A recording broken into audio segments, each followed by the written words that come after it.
بسم الله الرحمن الرحيم. اعوذ باللہ السمیع العلیم من الشیطان اللعین الرجیم. بسم اللہ الرحمن الرحیم. الحمد للہ رب العالمین والصلاة والسلام علی سید الانبیاء والمرسلین وآلہ الطیبین الطاہرین المعصومین المظلومین المنتجبین ولعنۃ اللہ دائما باقیہ علی اعدائہم وغاصب حقوقہم ومنکر ولایتہم وفضائلہم ومصائبہم وغیبتہم اجمعین. اما بعد، قال سبحانہ وتعالی فی کلامہ المبین. بسم اللہ الرحمن الرحیم. ومن یقتل مؤمنا متعمدا فجزاؤہ جہنم خالدا فیہا وغضب اللہ علیہ ولعنہ واعد لہ عذابا عظیما. صدق اللہ العلی العظیم. دعا ہے آل محمد کا عظیم اور کریم اللہ ذکر خیر کو اپنی بارگاہ میں شرف قبولیت عطا فرمائے. مولا بحق محمد وآل محمد امام زمانہ کے ظہور میں تعجیل فرمائے. امام زمانہ کے ظہور میں تعجیل فرمائے. امام زمانہ کے ظہور میں تعجیل فرمائے. کما قال اللہ تبارک و تعالی فی شان حبیبہ مخبرا و آمرا ان اللہ و ملائکتہ یصلون علی النبی یا ایہا الذین آمنوا صلوا علیہ وسلموا تسلیما. اللہم صلی علی محمد وآل محمد وعجل فرج آل محمد. سبحان ربک رب العزت عما یصفون وسلام علی المرسلین والحمد للہ رب العالمین برحمتک یا ارحم الراحمین. محترم سامعین اور ناظرین، معاویہ کی حقیقت پہ، معاویہ کے کردار پر آج ہماری 5ویں نشست ہے. پچھلی نشستوں میں آپ کی خدمت میں عرض کیا گیا اہل سنت کی کتابوں سے اور قرآن اور حدیث سے ہی استدلال کیا جا رہا ہے مسلسل. پچھلی نشستوں میں آپ کی خدمت میں عرض کیا گیا کہ معاویہ کے بارے میں جو فضیلتیں پڑھی جا رہی ہے وہ سب کے سب فرضی ہے، جھوٹی ہے، جعلی ہے، سب کے سب کذب ہے. اس کے بعد آپ کی خدمت میں پیش کیا گیا کہ معاویہ بغض علی کا شکار تھا. اسے رسول اللہ صلی اللہ علیہ وآلہ وسلم کی حدیث سن کر بھی اچھا نہیں لگتا تھا، جبکہ مومن کی پہچان اللہ نے فرمایا النبی اولیٰ بالمؤمنین من انفسہم. میرا رسول تمہاری جانوں پر تم سے زیادہ حق رکھتا ہے، مالک ہے. میرا رسول جب بھی حکم دے اپنے سر کو تسلیم سے خم کر دو. لیکن بجائے سر جھکانے کے معاویہ مخالفت کرتا رہا اور رسول اللہ صلی اللہ علیہ وآلہ وسلم کے فرمان کے خلاف چلتا رہا. فرمان رسول کے خلاف معاویہ کیا کیا کارنامے کرتا تھا. پچھلی نشستوں میں بھی اس کی منافقت پر اہل سنت کی کتابوں سے اور رسول اللہ صلی اللہ علیہ وآلہ وسلم کے فرمان کے ہی مطابق اور قرآن کے عین مطابق استدلال کیا گیا کہ سب سے پہلے تاریخ سے، ہسٹری سے اس کا کردار ہم نے چیک کیا کہ اس کا کردار کیسا تھا، اس کا اہل بیت سے سلوک کیسا تھا. اب جب اس کا اہل بیت سے سلوک اچھا نہیں تھا تو اب ہم رسول اللہ کی بارگاہ میں پہنچیں گے کہ آپ صلی اللہ علیہ وآلہ وسلم نے رسول اللہ صلی اللہ علیہ وآلہ وسلم کی اہل بیت سے اچھا سلوک نہ رکھنے والوں کے بارے میں کیا فرمایا. تو پتہ چلا کہ رسول اللہ نے اسے منافق فرمایا. تو اب آپ کے فرمان کے مطابق ہم قرآن سے دلیل لیں گے کہ اب قرآن میں منافق کا کیا انجام ہے، قرآن میں منافق کی کیا سزا ہے. تو ویسے ہی آج بھی ہم معاویہ کا کردار چھانیں گے اہل سنت کی ہی کتابوں سے. دیکھیں، ہماری اس سے کوئی ذاتی دشمنی نہیں ہے. اس کے جو فرضی فضائل جبراً پڑھے جا رہے ہیں، اگر انہیں معاویہ کا پیشاب مل جائے تو معاویہ کے پیشاب میں ناک ڈبو کے مر جانا چاہیے، جو اپنے آپ کو سید بھی کہتے ہیں اور اپنے اجداد کے دشمن کو یعنی معاویہ ابن ابی سفیان کو، آل محمد کے دشمن کو، اہل بیت کے قاتل کو، صحابہ کے قاتل کو، امت کو تہس نہس کرنے والے کو صحابی بھی کہتے ہیں، اس کا احترام بھی کرتے ہیں، اسے رضی اللہ عنہ بھی کہتے ہیں. پچھلی نشستوں میں بتایا گیا آپ کی خدمت میں اہل سنت کی کتابوں سے اور فرمان رسول سے اور قرآن کی آیتوں کے مطابق کہ معاویہ رضی اللہ نہیں بلکہ لعنت اللہ ہے. پھر بھی اگر کسی کو تسلی نہیں ہوتی تو اس کا اپنا عقیدہ ہے، ہم نے کسی کو جبراً منوانے کا ٹھیکہ نہیں رکھا. اب دن بدن جو نشستیں آئیں گی ان میں آپ کو معاویہ کا بھینکر سے بھینکر چہرہ آپ کی خدمت میں پیش کیا جائے گا کہ جسے ہمیشہ چھپایا گیا، پردے ڈالے گئے.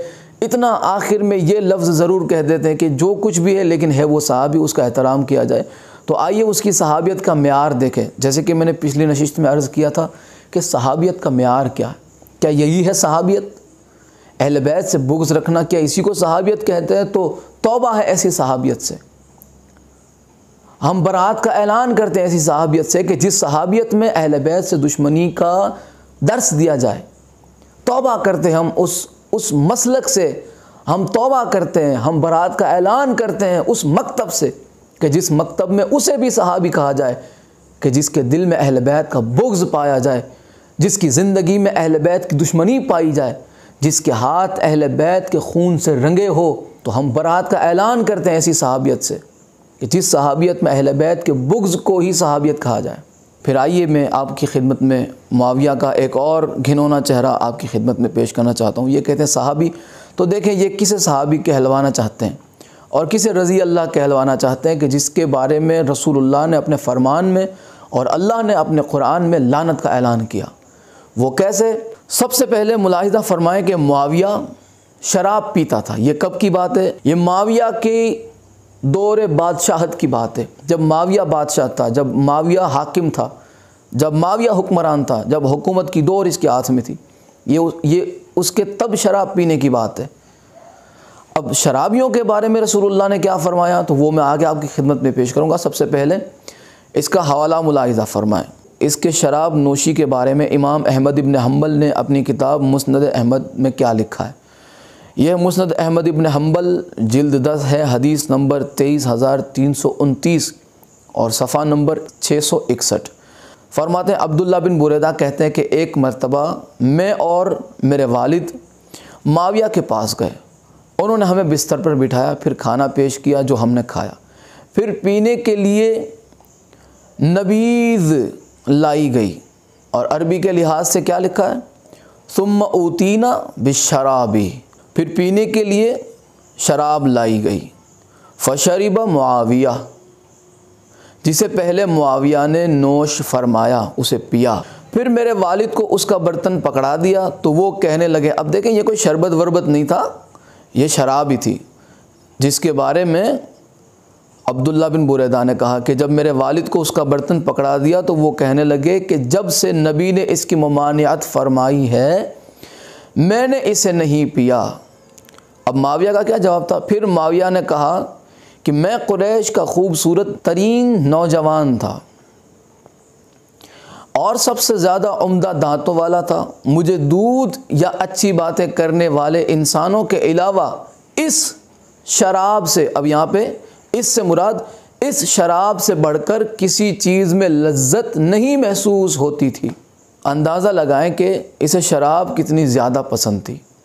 حدیث رسول، قرآن کا فرمان سب ایک طرف، جسے صحابی کہتے ہیں، جسے بھانجے کہتے ہیں اپنے مامے کو صحابی، تو یہ اس کی صحابیت ہے کہ رسول اللہ کے فرمان کو اس نے گٹھڑی بنا کے کہیں اور پھینک دیا، قرآن کی آیت کا اس نے چورن بنایا اور پی گیا۔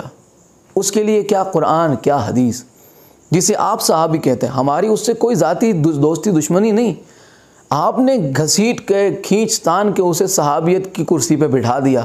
تو یہ تھے آپ کے ماموں جان کہ جسے شراب نوشی اتنی زیادہ پسند تھی کہ یہ کہتے ہیں کہ مجھے اس کے علاوہ اور کچھ چاہیے نہیں، یہی سب سے زیادہ پسند ہے۔ یہ کس نے لکھا؟ آپ کے دادا جان امام احمد ابن حنبل نے لکھا۔ اب آئیے میں رسول اللہ صلی اللہ علیہ وآلہ وسلم کے فرمان کے عین مطابق اہل سنت کی ہی کتابوں سے آپ کو بتانا چاہتا ہوں کہ شرابی کے بارے میں رسول اللہ نے کیا فرمایا۔ قرآن میں تو شراب کی ممانعت ہے، حرام ہے شراب۔ اب شراب پینے والے کی سزا کیا ہے یہ فرمان رسول سے پتہ چلے گا۔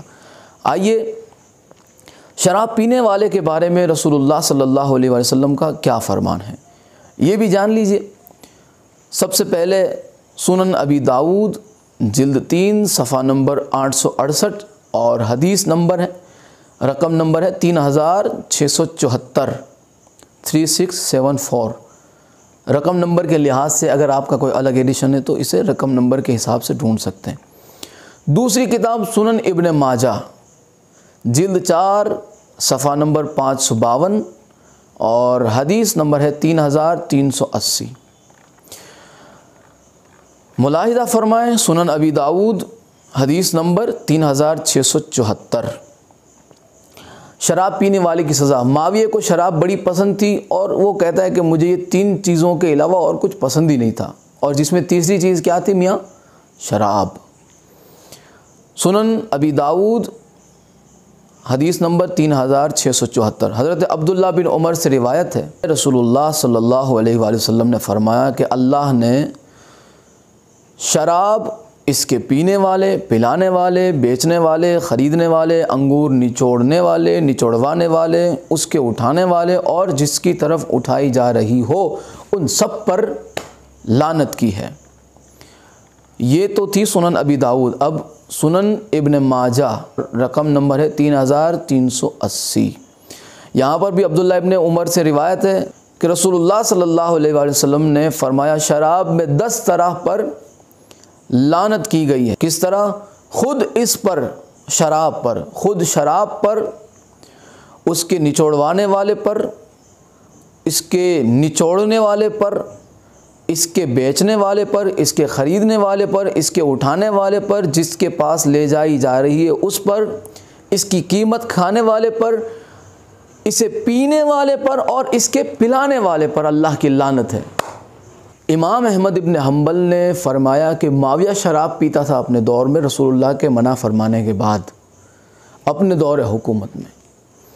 تو اب آپ جسے رضی اللہ کی لسٹ میں گھسیٹنا چاہتے ہیں تو رسول اللہ نے تو پہلے اسے گھسیٹ کے باہر پھینکا ہوا ہے لعنت اللہ کی لسٹ میں۔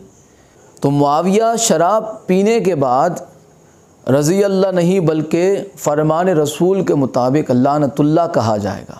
اب آپ مانیں چاہے نہ مانیں، معاویہ کو لعنت سے معاویہ کا باپ بھی معاویہ کو نہیں چھوڑا سکتا، تو پھر آپ تو بھانجے تو کسی کھیت کی مولی نہیں۔ اب آئیے میں آپ کو صحیح مسلم شریف کی طرف لے چلتا ہوں۔ معاویہ قرآن کی مخالفت کرتا تھا اور قرآن کے اس فرمان کے خلاف یہ لوگوں کو حکم دیتا تھا کہ جس حکم کے دینے پہ وہ خود لعنتی اور جہنمی قرار پاتا ہے۔ آئیے میں آپ کو کتاب کی طرف لے چلتا ہوں۔ یہ ہے صحیح مسلم شریف جلد 3 حدیث نمبر 4776، صفحہ نمبر 713 سے 15، ایک طویل روایت ہے۔ آپ کے پاس کوئی اگر الگ ایڈیشن ہے تو اسے 4776 نمبر حدیث کے تحت تلاش فرمائیں۔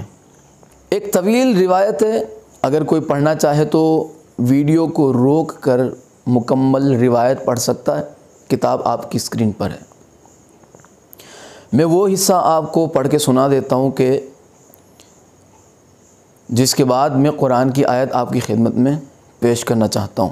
ملاحظہ فرمائیں، عبد الرحمن بن عبد رب کعبہ نے عبداللہ بن عمرو بن عاص سے فرمایا کہ یہ جو آپ کے چچا زاد معاویہ ہیں وہ تو ہمیں حکم دیتے ہیں کہ ہم آپس میں ایک دوسرے کا مال ناجائز طریقے سے کھائیں اور ایک دوسرے کو قتل کریں، ایک دوسرے کو قتل کریں۔ ذرا اس پہ توجہ فرمائیں۔